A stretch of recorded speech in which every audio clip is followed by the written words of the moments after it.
The reason for this video is to make a significant announcement. But before I do that, for those that don't know me, my name is Adam. And here's a brief history about how I fell into the study of law and governance. So my planning story is out there and it's quite well documented. So I'll just briefly go over it now. But you can find interviews I've done at my website, capillarywave.com. By clicking the podcast option on the drop-down menu, you'll find many talks and interviews I've done over there.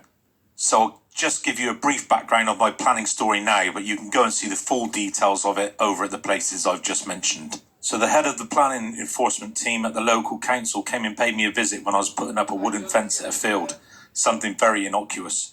And then that was applying pressure to my business that I was running at a time. And a very long story short, I started to learn about law and governance. I then wrote to the council and told them I was going to build a house on the field, which then led to 9 planning enforcement notices being served on me. As I'm sure you can imagine, this led to some very interesting legal discussions with the local council planning department, lead councillors and the legal department. And enforcement visits from the police, you name it. I went through it all, but ultimately I came out victorious. The council did hire a planning expert from South Wales to come and have a chat with me. And after the meeting, he told me that they weren't interested in taking me to court. And by this time, I'd already got the law and governance bug. I was very interested in law and governance, and it had now become my new passion because I understood very clearly that the more I learned, the less control others had over my life. So during this process, I learned a lot about myself, and I learned that I didn't know half the things that I thought I knew. And I also, looking around me at friends, family, and anyone I could find to talk about law and governance to try and help me out of this situation that I found myself in around 2007, nobody else knew either. And in the years since 2007 and those planning enforcement days, I've come to understand that so few people actually understand how they're being governed, how they're being controlled by the state. Now, I wasn't looking to pick an argument with the council, far from it. I knew nothing about the law. But their actions forced me into doing some research.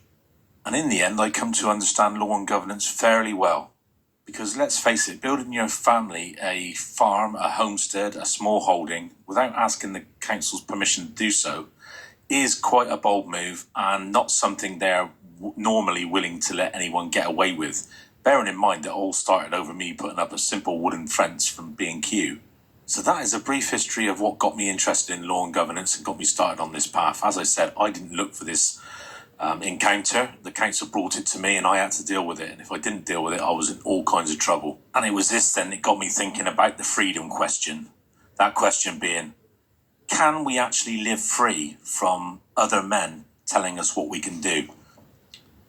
So the freedom question is the ultimate question. And I've been pondering that question for nearly 20 years now. And you may have noticed I've been not releasing any videos for the last 7 or 8 months. That's because I have dedicated all of my spare time this year, and it's flown by, to answering that question. I've had to cancel various interviews and I've cancelled various appearances at festivals this year because I wanted to concentrate solely on the answer to that question. And all our future Capillary Wave content will be moving over to the Capillary Wave website. So I can state today that we have the answer to that question. The answer to the freedom question has now been answered. I have the answers. We are sharing those answers at Capillary Wave with our private members. And initially, when I started my foray into law and governance, it was brought about by a problem that the council brought to me, so I perceived at the time. However, since I became a dad, my focus shifted. I brought a life into this world, and I didn't like the way the world was heading, and I didn't like the control that was being built all around us. So I made it my mission that before I leave this realm, I wanted to give my daughter, be able to give my daughter the answer to the freedom question. And it's with great relief. It's not a sense of excitement or I'm not doing cartwheels about it today. It's just with a sense of great relief that I'm able finally to state that my journey to finding the answers to the freedom question has finally come to an end. Obviously, there's still bits to flesh out around the question, but we broke the back of the Crown's legal control system, and we're sharing the evidence of that with our capillary wave members, and it's repeatable, it's factual, it's evidential, and it's really quite straightforward. But I say that, and I don't say it flippantly, because obviously 20 years is a long time to dedicate your life into finding the answers to those questions. Well, that journey for me is now over. So whilst the search for the answers to the freedom question is now over for me, the legal situation that helped to bring about these answers is still ongoing and carries with it real jeopardy for me. But no matter what happens to me, it will not now alter the fact that the question of freedom has now been answered, and the answers are in safe hands and are in fact published at our website for our members. Having the answers will not instantaneously make your problems go away, and it is not a template process. But we can now supply you with a route map to help you walk out of the legal maze of state control. So the follow-on to the freedom question perhaps is, well, how are we controlled? And I've done many talks on this, which you can find at my YouTube channel. And the answer to that question is multi-layered. So many of you will know that I talk about the two systems of control available to mankind on Earth. And they are the control of other men under the legal system or under the biblical doctrine. So on the screen, you can see the two systems of governance that there are for mankind on Earth. And that is, on the left-hand side, we've got the legal system under the control of mankind, which is the political, secular, civil system of law. And on the right-hand side, as you can see, we've got the biblical system.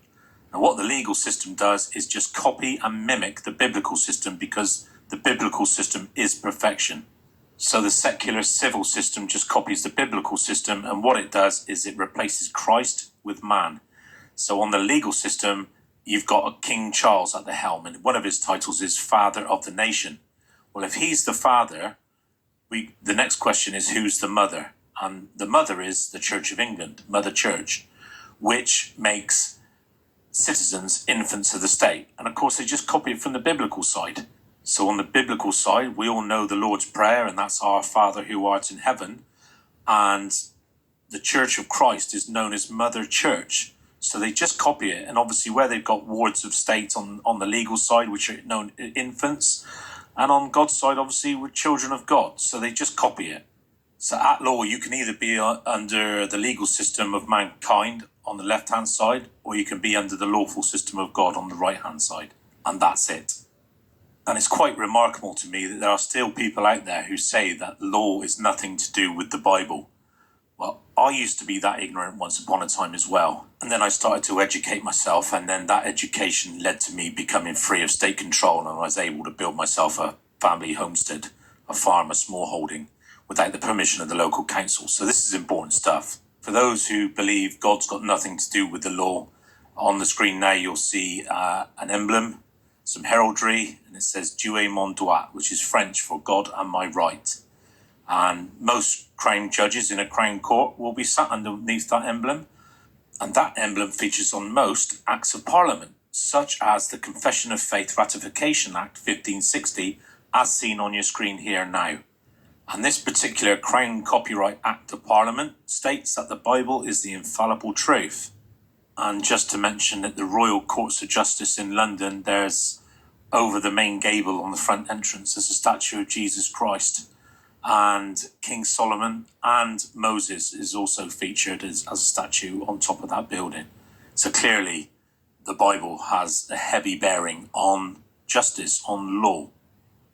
And just to drive the point home that the Bible is heavily influential over all citizens' lives, whether they realise it or not, here we have judges attending a divine service at Westminster Abbey. Prior to the annual opening of the law courts, His Majesty's judges attend divine service at Westminster Abbey. Here is the procession leaving the service.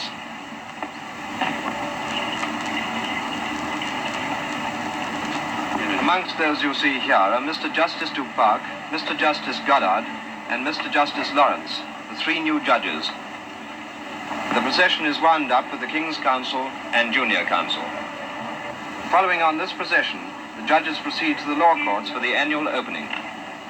So the Bible clearly has everything to do with law and governance.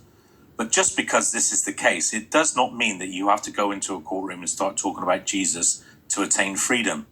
And nor does it mean you have to have a scholarly understanding of the entire works of the Bible. That is not necessary at all. But it does pay to have a good grasp of the Ten Commandments and what it means at Leviticus 19:11. Those are very important things in terms of law and governance. Now, the reason the Bible is clearly important is because, as we've evidenced, the legal system is a fake copy of the biblical system. And the legal civil system is the crown legal system of control over mankind, over its citizens. And therefore, obviously, if it's freedom you seek from the crown legal system of control, that only leaves you with one jurisdiction left, and that is the lawful biblical system. And this is why I often quote the famous saying by Einstein at the various talks I do, and that is, you cannot solve a problem with the same level of consciousness that created it. Therefore, if you intend to leave man's civil legal system of control, then there's only one other jurisdiction that you can exist under, and that is the biblical system that requires you to love your neighbour, tell no lies, and cause no harm.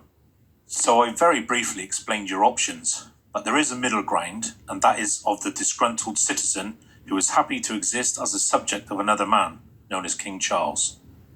Such as the farmers, for instance, and their inheritance tax protests recently, then you can ask your masters for your civil rights to be upheld as a subject of the body politic.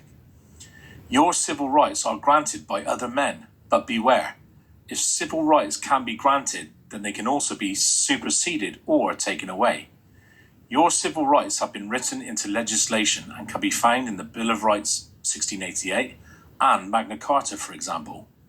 The word civil means pertaining to civil law, which is Roman law, and pertaining to the internal affairs of the state, public life, and relating to the Commonwealth as secularly organised. Secular means belonging to the state, and the exclusion of belief in God in matters from ethics and morality. And it's obvious that the word secular would mean those things, given the context of law and governance, and given that man's legal system stands in complete opposition to God's lawful system. And the only way that you can join man's legal system is to break the very first commandment. There are others as well, like the second, but it's the first commandment that gets broken straight away when you opt to give allegiance to an earthly king. Again, once we look at the word allegiance and its synonymous word of obligation, then you will clearly understand why it's against the first of the Ten Commandments. And this is why I state you don't have to have a scholarly understanding of the Bible, but it does help to have a good understanding of the Ten Commandments and, again, Leviticus 19:11. So many of us have made mistakes along this path of trying to understand law and governance, and I've made more than most. Becoming free of the state will not be easy, and making mistakes is part of the learning process. Becoming free means letting go of worldly things granted by the state. It means letting go of all state privileges, and many state citizens simply will not wish to do so. Many still want those state-created privileges and will hold on to them. Me, I couldn't wait to let go of them all, which is another reason why there will be big changes coming at the Capillary Wave website soon. Things will be changing. So how do we find freedom from man's secular legal system? Well, I can tell you that the answer for freedom from state control is nothing to do with being a freeman on the land, nor is it anything to do with common law. It is also nothing to do with maritime law, ecclesiastical law, or trusts whatsoever. It's not about the Magna Carta and your civil rights found in the English Constitution. It's not about forming a people's republic or some kind of micronation. It's definitely not about being a sovereign or a creditor, executor, or beneficiary of anything. And it's not about a private members' association or being reliant upon any act of parliament whatsoever. All of these things are either the traditions of men or are created by the imaginations of mankind and cannot therefore also be the answer to man's legal control of citizens. The answer will have to come from a different jurisdiction and consciousness. What the answer to freedom boils down to is so humble and so simple. It's about what is true and what is false, and that is why Leviticus 19:11 is so important. The answer to the question of freedom is so simple and yet so powerful, because only those pure of heart and not involved in falsehood or secular immorality can use it. It is perfection. That statement is likely to need some time for reflection. For instance, how much immorality or false dealing spoken of in the Leviticus 19:11 verse do we cling to in our daily life? Are you using a fictional title, a fictional name? Do you claim to act in a fictional role for a fictional organization? Do you believe that you live in the country, United Kingdom, or some other country like the United States, which is a body politic, a fiction? How much of your life is true and how much of it relies on what is false? Are you claiming to be one thing and yet the state-issued bits of paper you carry in your pocket or the passport you use say something else about you? Becoming free of state control means letting go of everything in your life that is false, and it means weighing your integrity against what is true. Only then can you be free. Any claimed solution outside of this cannot bring you freedom from state control. It can only be a handling of some perceived legal problem to lessen its legal impact. It cannot bring you freedom. And my aim is freedom, and nothing short of that will do. To begin the journey to freedom, it is not only about understanding your position in one of the two systems of law and governance. It will also require an honest and serious self-assessment of our own motivations, such as, does one have a victim complex or mentality? Do you state one thing, yet your actions tell a different story? Does one look to blame others and point the finger of responsibility elsewhere for the problems that we create for ourselves? Is one's ego attached to the privileges, title, and way of life that is granted via the state? Is one averse to taking full liability for one's own life? Is one averse to aligning one's life with the law of the Creator? I said previously that to become free, we have to weigh our integrity against doing what is right.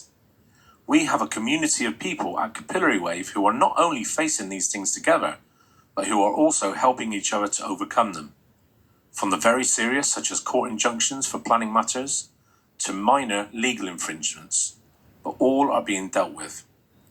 And now that we have cracked the legal puzzle, we can tackle these issues using our master key and the framework of solutions for dealing with the various tentacles of the crown. We have put together some very useful and practical tools for everyday use against those that would interfere with our dominion. As we go forward, the information and the master key that we have unearthed using the framework that we have created will shape the future debate in the law and governance sphere as more people come to understand the gravity of what we have achieved and more of mankind become free of state control. It will also become much clearer for ordinary citizens to see which is the correct path to freedom and which are dead ends. If citizens can strip away everything that is fictional and false, they will begin to see the path which is true and the way out of state control. So the amazing breakthrough is that we have uncovered the master key which unlocks the legal chains of state control. We have also developed the framework which will help explain and express our new position to those in office who claim to work for state organizations, which send us correspondence claiming that we are liable for this and that. Of course, this also works for civil matters too, because it works for any and all legal matters, as long as you have caused no hurt, damage or loss to others of mankind, and of course have clean hands as far as the Leviticus 19:11 verse is concerned. However, just because we now have the route map to freedom, it does not and will not take away from the moral dilemma that we will all have to face, and that is, do we continue accepting and being compliant with the secular and immoral by definition legal system, or do we have the courage and integrity to stand under the lawful jurisdiction of the Bible? And of course, we are all familiar with a man named Jesus who had a good understanding of the Roman system, and his followers also wrestled with the same question. Jesus was a master at dealing with those who would try to ensnare him with words. He disliked the religious, but had a particular disdain for lawyers. So, this new information that has been unearthed and utilised is already out there in the public domain. It's all there before our very eyes, but to piece it all together, I have dedicated around 20 years of my life and placed myself into considerable danger to arrive at the answer. So I have previously mentioned that it is the current legal discussions that I'm in with the state at the moment that has brought about many of the final pieces of this jigsaw to the solutions of state control. And as with my planning discussions in the early days, it's only by walking this path and doing the action of building this homestead, this small holding, this farm, without their permission, that has put the pressure on me to knuckle down and understand how the system works.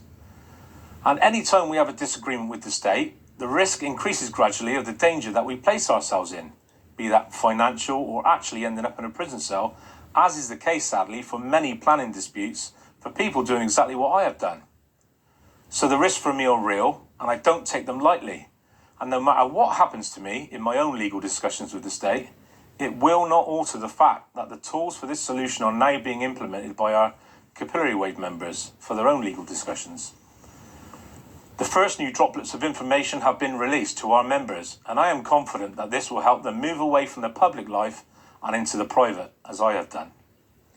With new information comes new ways of doing things. When we have the right information, we can make the best decisions based upon what is true. From that point on, it's not so much about getting one over on our adversary. It's about explaining your position plainly and simply so that they can understand. And then it's about going about your life in the private. Talking of that, all new Capillary Wave videos and content can now only be found at the website. If you would like to join us in the private, I look forward to welcoming you onto our forum, where these discussions continue daily. Many thanks.